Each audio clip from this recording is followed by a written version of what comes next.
Welcome back to another deep dive. Today we're going to talk about something that I feel like, well, pretty much everyone has done. Oh, without a doubt. But nobody really wants to admit to being bad at it. It's it's that feeling of buying an online course, feeling like an absolute genius for about 20 minutes because you spent money on your personal development, and then, Nothing. yeah, nothing. You never log in again. Yeah. You have the email receipt, but you definitely don't have the skill you paid for. It's the digital equivalent of buying a gym membership on January 1st, buying all the fancy new gear and then... Forgetting where the gym even is by January 15th. Exactly. It's a tale as old as the internet. Right. And in the documents we're looking at today, they actually have a specific name for this type of failure. They call it the watch and wish model. Watch and wish. Yeah, the idea is that you stare at a pre-recorded video on your screen and just sort of, I don't know, pray the information uploads to your brain through osmosis. Which, spoiler alert, it doesn't. No, it really doesn't. And we have a pretty substantial stack of research here focusing specifically on a platform called TutorHail that suggests this old model isn't just inefficient, it's actually completely broken. Broken is definitely the right word. I mean, we're looking at data here that frames the current state of EdTech not as a massive success story, but as an absolute engagement crisis. So the mission for this deep dive is to figure out why we actually stop learning and how a totally new approach, something they're calling a trust economy, might actually be the thing to fix it. Let's start with the why. Because honestly, I always just assumed I was being lazy when I quit a course, or that I just lacked the willpower. Me too. But the stats in this report are actually incredibly vindicating for us. They are shocking. If you look at the industry standard for online courses, and we're talking about the big, famous platforms you already know, the average completion rates hover between 3 and 15%. Wait, hang on. 3%. 3%. So just to put that in perspective, if a university had a graduating class of 1,000 students, only 30 would actually walk away with a degree. Correct. And in literally any other industry, that would be seen as a catastrophic product failure. I mean, if a car only started 3% of the time, you would sue the manufacturer. Right. If a parachute only opened 15% of the time, nobody would ever go skydiving. Exactly. But in online learning, we've somehow just accepted it as normal. And the data goes even further. It says that even for the rare people who do manage to finish a course, 70% of that content is forgotten within just 1 week. Wow. That's the famous forgetting curve in action, isn't it? It is, but it's wildly accelerated. And the core reason, according to our sources, is isolation. Because you're just sitting there alone. Right. The stat that really jumped off the page for me was regarding peer interaction. On most standard learning platforms, the literal value of peer interaction sits at exactly $0. You are completely 100% alone. Okay, so the problem statement is painfully clear here. We have static courses, we have incredibly lonely learners, and we have a 97% failure rate in some cases. Enter TutorHail. Right, enter TutorHail. Yeah. They are pitching themselves as the antidote to this whole mess. They describe their platform as a living learning ecosystem. Which is a great phrase. It sounds great, but it also sounds a lot like marketing buzzwords. Yeah. What does a living learning ecosystem actually mean in practice? It means shifting away from simple content delivery to relationship building. The core argument in these documents is that education isn't about the PDF or the video file you download. It's about the trust you build with the person teaching it. Okay. They are actively moving away from the old publisher model where someone just talks at you through a screen to a marketplace model that is deeply rooted in community. I really want to drill down into this trust economy concept. Yeah. Because honestly, when I think of going online to find a tutor or a course, trust is not the first word that pops into my head. What is? Usually anxiety or extreme skepticism. Right, and that is exactly what the source material refers to as the blind date problem. Yes, I loved that analogy in the notes. It's so accurate. It really is. If you need a math tutor for your kid, or even if you're trying to learn coding for yourself, going online to hire a stranger feels exactly like a blind date, where you're forced to pay for a really expensive dinner before you even meet the person sitting across from you. And you have zero idea if you're actually going to click with them. You see a profile, maybe there's a quick text bio that says, I have a degree in calculus. And there's a static headshot where they look vaguely professional. But that tells you nothing about how they teach. Exactly. You don't know if they're boring. You don't know if they're super strict. You don't even know if they have a decent internet connection or if their microphone sounds like they are broadcasting from inside a blender. And that friction right there is what stops people from booking. I've done it myself. I've scrolled through pages of tutors, gotten totally overwhelmed by all the what ifs, and just closed the browser tab. It's paralyzing. So, how does TutorHail propose solving this blind date anxiety? They introduced what they call Feature 01, which is see before you book. See before you book. It sounds so simple. It is simple, but it represents a fundamental shift in the user interface. Instead of a text resume being the focal point, the primary asset on a tutor's profile is a short teaching video. So it's basically like a movie trailer for the teacher. Exactly like that, but not a cinematic, highly edited marketing trailer. It's a genuine teaching trailer. The source material actually highlights a specific example to demonstrate why this matters so much. Oh, right. Sarah M. Yes. There's a profile for a tutor named Sarah M. She teaches mathematics for UACE and UCE levels. Those are the major exam levels in East Africa. They are. Now, if you look at her stats in the notes, she has a 4.9 star rating, and she's taught 236 students. Which is super impressive. But on a normal, traditional site, those are just numbers on a screen. I can't really feel numbers. Right, numbers don't build trust on their own. But on TutorHail, you go to her profile and you click play on her video. Instantly, you hear her voice. You see if she draws out diagrams on a board or if she just talks directly to the camera. You can actually gauge her energy. Exactly. Does she speak way too fast for you to keep up? Is she intimidating, or does she seem approachable and patient? You are validating the vibe, for lack of a better term, before you spend a single shilling. It's humanizing the entire transaction. You aren't just hiring a generic math unit to inject formulas into your brain. You are hiring Sarah. And that right there is the definition of the new education economy. The insight in these documents is really profound. They state that people don't just follow courses anymore. They follow personalities, philosophies, and proof. That makes total sense. Think about why you listen to a specific show or channel. Usually it was because you like the host, not just because of the topic they're covering. Exact. There are plenty of topics I wouldn't normally care about, but if my favorite host is doing a deep dive on it, I'm fully invested. Because the trust is already there. So the process on this platform becomes discovery, then trust is built through the video preview, and then the transaction happens. Instead of the old way, which was transaction first and then a whole lot of prayer. Precisely. And the ultimate outcome is simply better learning. If you've chosen Sarah specifically because her teaching style clicks with how your brain works, you are already halfway to understanding the material. You aren't fighting against the teacher style. You're perfectly aligned with it from minute one. Right, so they've solved the trust issue on the supply side regarding the teacher. But that brings us right back to the loneliness issue on the learner side. Because even if I absolutely love Sarah the math tutor, if I'm sitting in my bedroom completely alone at midnight watching her video, I am still highly liable to tab over to Instagram or get completely derailed by a text message. Welcome to the engagement crisis. And this is exactly where the watch and wish model falls apart completely. Traditional platforms treat learning as a solo sport. They basically say, here is the content, good luck, and please don't look at your phone for the next hour. Which is biologically impossible for most of us at this point. It is, and TutorHail's argument is that learning isn't a solo sport at all. It is inherently, fundamentally social. We evolved to learn that way, right? Yes, evolutionary biology tells us we evolved to learn in tribes, in groups, by watching others and discussing what we see. So Feature 02 in the TutorHail ecosystem is all focused on community.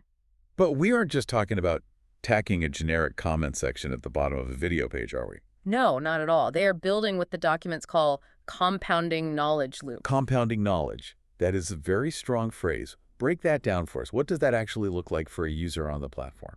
Okay, so imagine you're studying and you ask a really specific question in a forum. I see it and I answer it based on what I know. But then a third person comes into the thread and says, actually, there's a much faster shortcut to solve that equation. Okay, let's see where this is going. Suddenly, the total value of that single thread is exponentially higher than anything any of the three of us could have produced on our own. The knowledge compounds. And TutorHail facilitates this directly through live group sessions and community discussions. So learning stops being a passive activity. You aren't just a consumer anymore. You're a contributor to the ecosystem. It becomes incredibly active. And then on top of that, there's the peer-to-peer connection aspect. Which is huge for breaking that isolation we talked about. Exactly. If you are studying for a very specific accounting certification in Kampala and you manage to find someone in Entebbe who is studying for the exact same exam, TutorHail helps connect the two of you. Now you instantly have an accountability partner. It's the gym buddy effect. I am significantly more likely to show up at 6 a.m. if I know you are standing in the cold waiting for me. So true. And the source material specifically notes a major generational shift happening here. We really have to look at who is doing the learning right now. Gen Z and millennials. Right. And they don't view the internet as a static library where everyone has to sit quietly and read. They view the internet as a living room. They expect interaction by default. That is such a key distinction. The library versus the living room. One is just for storage, but the other is for living and connecting. Exactly. And the report argues that the main bottleneck in education was never actually the content itself. No, not for a long time. Information has basically been free since Google launched. If you need the quadratic formula today, you can get it in 0.2 seconds. You definitely don't pay for the formula. So what are we actually paying for? Why is the edtech industry worth billions of dollars? Would be for the guide. Yes, we pay for the structure. And we pay for the community that actually makes the information stick in our brains. Because if you don't have engagement, you get that horrifying 70% forgetfulness rate we talked about earlier. Engagement isn't just some nice-to-have bonus feature. It is the absolute foundation of retention. 100%. Now, I want to pivot here slightly because we've spent a lot of time talking about the psychological barriers, the trust issues, and the isolation. Yeah. But the documents highlight a hidden barrier that I think a lot of people, especially in the West, completely overlook. And it's not psychological at all. No, it's purely practical. It's currency. Yes. Feature O3. Real accessibility through local currency pricing. To a listener sitting in New York or London, this might sound completely trivial. You want a course, you just pull out a credit card, you type in the 16 numbers, and you're done. Yeah. But walk us through the massive friction this creates if you are in a different global market. It's a huge friction point. Let's say you want to buy an online course on a major US-based platform. The price tag says $49 USD.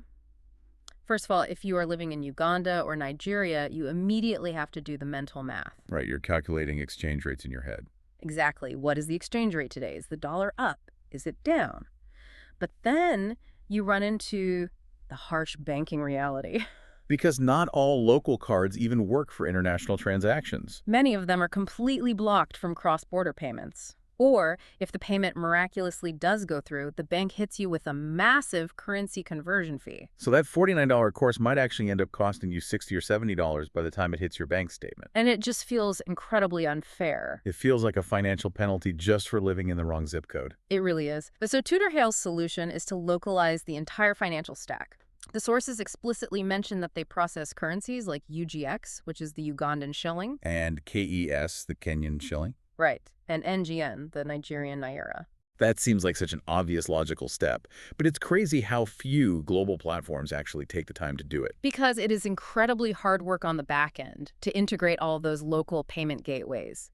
But the payoff is what I like to call financial dignity. I like that phrase. The learner gets to pay in the exact money they have in their pocket, and the tutor gets to earn in the exact money they use to buy their groceries. There are no hidden bank fees and no exhausting mental math required. It actually respects the local economy rather than trying to force it to adapt to a foreign standard. Exactly. You simply cannot build a platform meant for the global south, which we'll get into in a second, and then force every single user to transact in the currency of the global north. It creates a massive psychological distance right from the start. It makes the entire concept of education feel foreign. By utilizing local currency, TutorHail is essentially saying, this platform is for you, this belongs here. Speaking of technology and accessibility, we are doing a deep dive in the late 2020s, which means we inevitably have to talk about AI. It's unavoidable. But I was actually really refreshed to see that TutorHail isn't just slapping the word AI on their website to pump up their stock price. They actually have a very specific, deliberate roadmap, detailed in the sources, which they call the two-layer model. It's a remarkably pragmatic approach to artificial intelligence. They aren't trying to use AI to replace the human element that we literally just spent 10 minutes praising. Instead, they're splitting the learning experience into layer 1 and layer 2. Okay, so layer 1 is the AI component. They refer to it as the on-demand layer. But here's my main question regarding this. How is their AI any different from a student just opening up ChatGPT or some other generic bot and asking it a question? The absolute key phrase in the documents to answer that is curriculum grounded. Curriculum grounded. Yes, general AI models are great for a lot of things, but they hallucinate. They confidently make things up. Or, worse, a generic AI might teach you a perfectly valid method for solving a math problem, but it's a method that isn't actually accepted by your specific regional exam board. Oh, that would be a disaster. You'd fail the test even if the math was technically right. TutorHail's AI, however, is trained specifically on the local syllabi and the historical past papers of the exact regions they serve. So if I ask the AI a question about a really specific biology module for an exam in Uganda, it actually understands the context of that exact exam. Correct. It knows what the graders are looking for, and the specific use case they outline in the documents is just perfect. Imagine it's 11 p.m. at night. You have a massive final exam at 8 a.m. the next morning. And you are completely panic studying. Yeah. I have absolutely been there. We all have. It's not a fun place to be. The coffee is completely cold. The panic is extremely high. And in the old tutoring model, if you got totally stuck on a complex concept at midnight, you were basically doomed. Your human tutor is asleep because they are a human being who requires rest. Right. But layer 1, the curriculum-grounded AI, is wide awake. It can unblock your thinking instantly. It handles that immediate transactional need for raw facts. Which perfectly frees up the human tutor for layer 2. Exactly. Layer 2 is what they call the high-touch layer. This is where you get mentorship, highly complex explanations, and genuine emotional support. The AI can show you the mechanical steps of how to solve the equation at midnight. But the human tutor can look at your work the next day and explain why you keep making that exact same conceptual mistake over and over again. Or they can just encourage you when you're feeling overwhelmed and want to quit. So it really is a best of both worlds scenario. You use AI for raw speed and 247 availability, but you rely on humans for depth, nuance, and empathy. It's a model that acknowledges a fundamental truth. While information is absolutely a commodity now, encouragement and empathy are not. You simply cannot automate caring. That's a great way to put it. Now, you touched on the Global South a minute ago. Let's zoom out a bit and look at who this platform is actually being built for, because the source material is incredibly specific about their target demographic. They are very clear about it. The guiding tagline they use is built for the Global South without ignoring the Global North. And the specific demographic numbers they provide for Uganda are just staggering. I saw that in the notes. 12 million people under the age of 25. 12 million, and it represents the #1 youngest population growth globally. We are talking about a massive, incredibly hungry, very young population. They estimate a 47 million person addressable market in Uganda alone. So this isn't just some small niche market. This is literally the future workforce of the global economy. Exactly. And because of that specific demographic reality, the core design philosophy of the tech has to change entirely. The documents repeatedly use the term mobile-first design. Now, working in tech, we hear the phrase mobile-friendly all the time. Is there a tangible difference between mobile-friendly and mobile-first, or is that just marketing semantics? Oh, there's a massive difference. Mobile-friendly usually just means, hey, we built this big, complex website for a laptop screen, and then we forcefully squished it down so it doesn't look completely broken on an iPhone. Right. Which usually means tiny little unclickable buttons, endless scrolling, and text overlapping on top of images. Exactly. It's an afterthought. Mobile first, on the other hand, means you start with the fundamental assumption that the user only has a phone. You assume the smartphone is their entire classroom. That changes everything about the design. It really does. The buttons are actually thumb-sized. The main navigation is placed at the bottom of the screen where your fingers naturally rest. And crucially, the data usage is heavily optimized because mobile data is expensive in these regions. It's a serious reality check for the standard Silicon Valley mindset. Very much so. If you are building an educational tool for a high school student in Kampala, you cannot assume they are sitting at a desk with a $2,000 MacBook Pro and gigabit Wi-Fi. You have to design for the constraint rather than designing for the luxury. Beautifully said. And there's also a very deep cultural fit argument being made here. The analysis notes that historical knowledge transfer in Africa has always been profoundly social. It happens in community settings through conversation. Traditionally, under the proverbial tree, it's a shared experience. So a Western-style platform that is based entirely on static, isolated video watching in a quiet room is actually culturally dissonant. It clashes directly with how people there naturally prefer to learn. Correct. It feels alien and disconnected. The community-driven model, with the active forums and the live group sessions, maps much more cleanly to the cultural reality of social learning. And that leads perfectly to a phrase found right at the conclusion of that section in the documents: equal dignity. I absolutely loved that phrase, equal dignity. Yeah. The core promise of the platform is that a dedicated learner sitting in Lagos or Kampala gets the exact same quality of technology and the same level of access as someone sitting in London or New York. It's not some watered-down education-like version just for developing markets. It is world-class, fully featured education, truly democratized. Let's flip the script for a minute before we wrap this up. We have talked a lot about the learner's experience today. But any successful marketplace needs the supply side. It needs sellers. It needs the tutors. Exactly.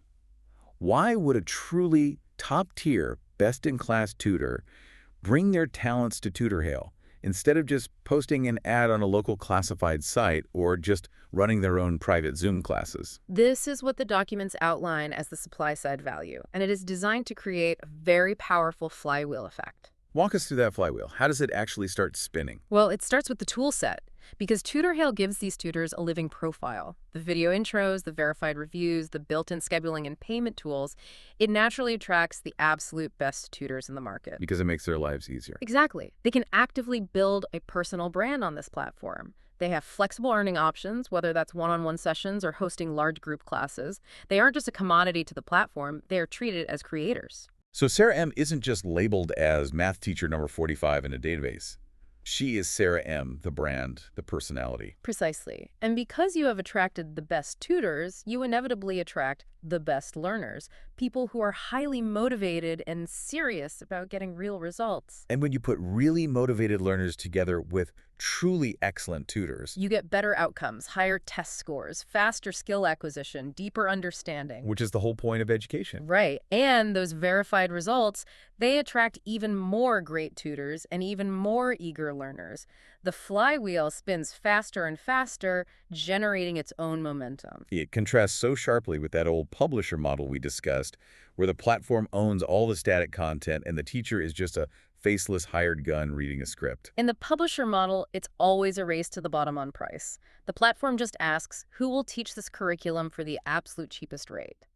But in the marketplace model, quality organically rises to the top. The market itself decides who the true expert is based on real ratings, engagement, and actual outcomes. It really does seem like we are shifting away from a world where we just hoard massive amounts of digital content to a world where we actually value human connection. That is the ultimate summary of this entire deep dive. The header in the conclusion of the source material says it perfectly.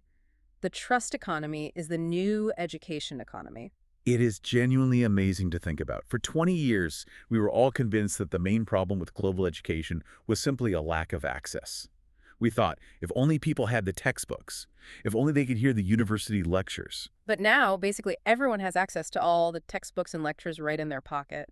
And we quickly realized the core problem wasn't a lack of access to data, it was a lack of access to motivation. The problem was loneliness. Exactly. The problem was isolation. So the future of learning isn't just about building a bigger, better digital library. It's about facilitating a better conversation.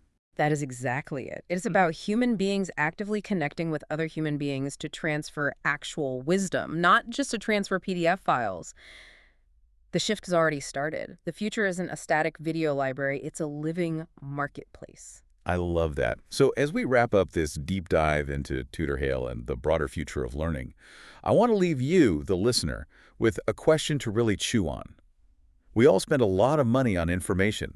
We buy app subscriptions, online courses, stacks of books we never actually read. We all do it. But if information itself has been entirely free for decades, if you can truly go learn almost anything on Google right now for $0, why are you still paying for static content? It's a great question. Maybe we should all stop paying for the digital file and start investing in the human connection that actually makes us learn. Are you paying for the video, or are you paying for the person who actually helps you understand it? That's the major shift right there. Keep learning and stay connected. Thanks for joining us for this deep dive. We will catch you on the next one.